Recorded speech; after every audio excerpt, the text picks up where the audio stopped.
Social media reels మోజ్లో Mangalagiri రోడ్లపై కొందరు ఆకతాయిలు ప్రమాదకరమైన విన్యాసాలు చేస్తున్నారు. స్కూల్స్, కాలేజీలు విడిచిపెట్టే సమయంలో రోడ్లపై బైక్స్తో విన్యాసాలు చేస్తూ రోడ్డు పక్కన వెళ్లే విద్యార్థినుల పట్ల, మహిళల పట్ల అనుచితంగా ప్రవర్తిస్తూ తోటి వాహనదారులను ఇబ్బందులకు గురి చేస్తున్నారు.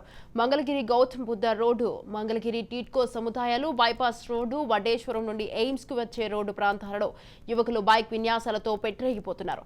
నెంబర్ ప్లేట్లు లేకుండా సైలెన్సర్లు తీసేసి ప్రమాదకరంగా బైక్లు నడుపుతూ పాదాచారులను, వాహన చోదకులను బెంబరెత్తిస్తున్నారు. పోలీసు అధికారులు ఆకతాయిల ఆగడాలపై చర్యలు తీసుకోవాలని ప్రజలు కోరుతున్నారు.